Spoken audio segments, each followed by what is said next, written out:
तो hello divine souls. तो हम लोग बात करते हैं कि ट्विन फ्लेम जर्नी। वैसे तो इसके बारे में पहले नहीं पता था।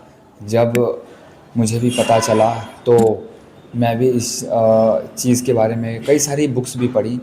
बहुत सारी फॉरेन की बुक्स हैं जिन्होंने इस पे लिखा हुआ है, और मैंने बहुत सारी स्टोरीज़ पढ़नी शुरू करी, रिसर्च करा।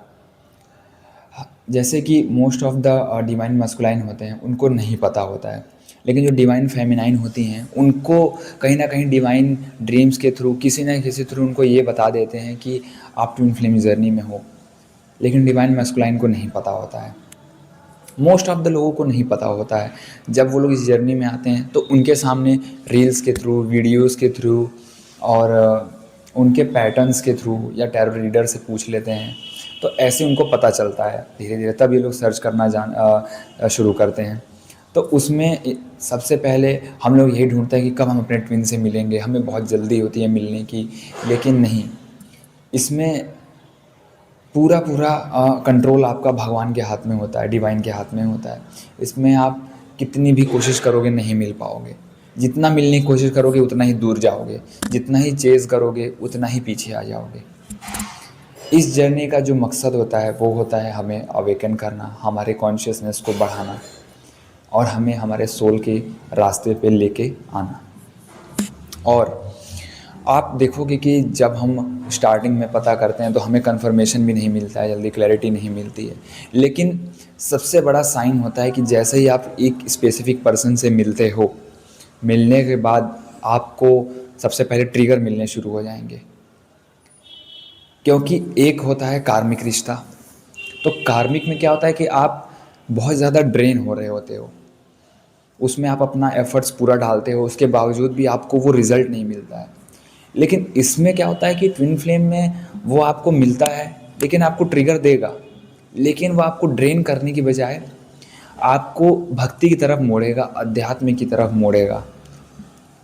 हालांकि कार्मिक रिश्ता भी हमें सिखाने ही आता है, लेकिन इसमें क्या होता है कि ट्विन फ्लेम जर्नी में हमारा अट्रैक्शन एक दूसरे के प्रति बहुत इंटेंस होता है। इतना इंटेंस अट्रैक्शन होता है कि हम इतनी सारी लड़ाई झगड़े होते हैं, इतना गाली गलौज होता है, इतना दूरी बढ़ने के बाद भी हम उस पर्सन को भूल नहीं पाते हैं, कहीं ना कहीं उसके साथ रहना चाहते हैं। सबसे बड़ा साइन आपको यही दिखेगा इसमें। सेपरेशन होगा, बहुत ज़्यादा पेन होगा उसमें। और मोस्ट ऑफ द जो डिवाइन मस्कुलाइन होता है वो प्रिटेंड करता है कि हाँ हम सही हैं, या वो कार्मिक रिश्ते में फंसा होगा तो वो वहाँ पे अपना बेस्ट देने की कोशिश करेगा। लेकिन कुछ टाइम तक आते आते आते आते उसको भी पता चल जाता है कि नहीं, मेरी जर्नी भी इससे ऊपर है, हटके है। क्योंकि डिवाइन फेमिनाइन को तो पहले से ही तोड़ा गया और रहता है, डिवाइन मस्कुलाइन ही है जो उनको और आके तोड़ते हैं, कई बार ब्लॉक कर देते हैं, कई बारी उनको उस तरीके से रिस्पॉन्स नहीं देते हैं जैसा वो चाहती हैं, वो रन करते हैं बहुत ज़्यादा। जब डिवाइन फेमिनाइन चेज़ करती हैं तो वो रन करते हैं।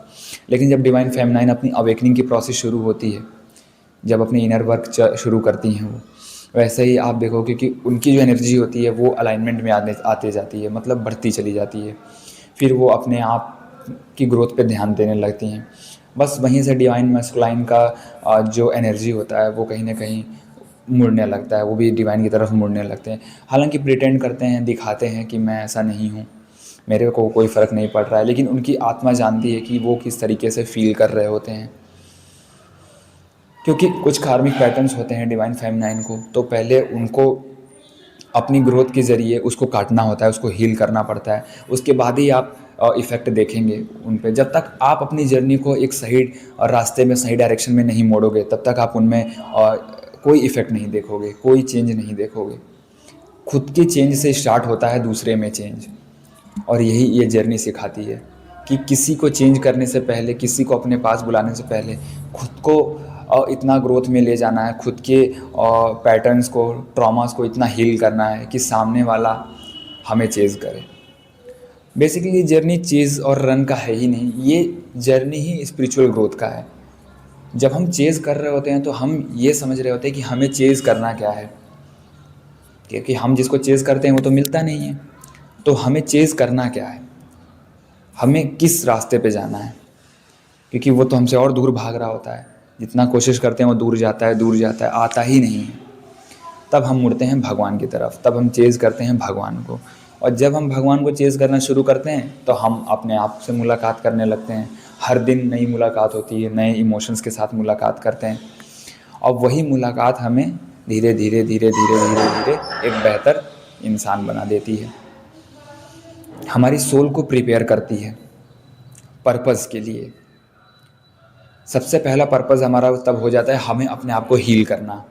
जिस चीज़ से हम बहुत ज़्यादा पेन फील कर रहे हैं, उस पेन से ऊपर निकलना, उस पेन को हील करके उससे ऊपर बढ़ जाना। तो अल्टीमेट जो मकसद है इस जर्नी का, सिर्फ मिलन का मकसद नहीं है। मैंने हर वीडियो में बोला है, इस वीडियो में भी बोलता हूँ। चाहे करियर में भी अनस्टेबिलिटी आती है, तब भी हमें लगता है कि हमें अच्छा करियर मिल जाए, लेकिन हमें उस अनस्टेबल सिचुएशन में रह के ही सीखना होता है। उसमें भी हम चेज़ कर रहे होते हैं, लेकिन हमें वो चीज़ नहीं मिल रही होती है। हम बहुत कोशिश करते हैं, बहुत हाथ पैर मारते हैं। इसका भी सेम सिनेरियो है, क्योंकि जैसे ही आप अपने आप को ग्रोथ में डालते हो, अपने इनर हीलिंग करनी शुरू करते हो, अपने रास्ते को डिवाइन के पाथ पे लगाते हो, वैसे ही आप देखते हो कि धीरे धीरे धीरे धीरे आप क्लैरिटी की तरफ बढ़ जाते हो। करियर हमारा अननोन होता है, अनसर्टेनिटी होती है, पूरी अनसर्टेन होता है। ट्विन से मिलना पूरा अननोन होता है, पता नहीं है कब मिलेंगे कब नहीं, लेकिन एक अंदर से हमारे अंदर फीलिंग आती है कि हाँ मिलेंगे, उसके साथ हमारा कनेक्शन है। बिना कनेक्शन के हम उसकी तरफ नहीं बढ़ रहे हैं।